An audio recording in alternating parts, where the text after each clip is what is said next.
Bangladesh premier league দেশের শীর্ষস্থানীয় franchise tournament, কিন্তু শুরু থেকে ১৩ বছর পেরিয়ে গেলেও আজও সেই পুরনো অভিযোগই থেকে গেছে, হোম অ্যাওয়ে পদ্ধতির ঘাটতি।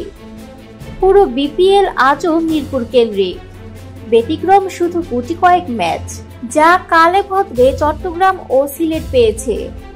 একসময় খুলনাও ছিল ম্যাচ ভেন্যু, কিন্তু এখন সেই স্টেডিয়াম প্রায় অচল, রক্ষণাবেক্ষণের অভাবে মৃতপ্রায়।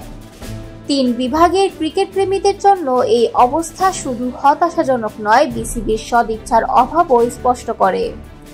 তবে বদলের ইঙ্গিত এসেছে। নতুন নেতৃত্বে, বিশেষ করে আমিনুল ইসলাম বুলবুলের সঙ্গে বিসিবির নতুন গভর্নিং কাউন্সিলের হাত ধরে বদল আসতে পারে এই কাঠামোয়।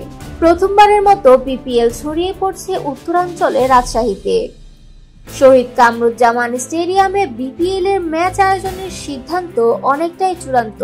বোর্ড সূত্রে জানা গেছে, যুব ও ক্রীড়া উপদেষ্টার সরাসরি আগ্রহেই এই উদ্যোগ বাস্তবায়নের পথে।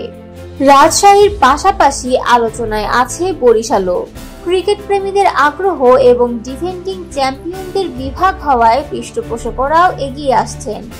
স্টেডিয়াম সংস্কারে বসানো হয়েছে নতুন সিট, স্কোরবোর্ডও আপগ্রেড হয়েছে। তবে আউটফিল্ডের দুরবস্থার কারণে বরিশাল ভেন্যু হিসেবে নিশ্চিত নয়, বিশেষ করে আসন্ন দ্বাদশ আসরের জন্য।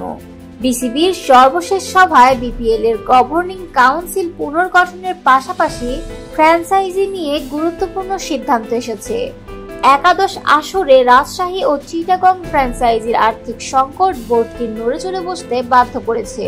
ফলে আসন্ন আসরে রাজশাহী দলের না থাকা এক প্রকার নিশ্চিত। চিটাগাং কিংসের অংশগ্রহণও অনিশ্চিত।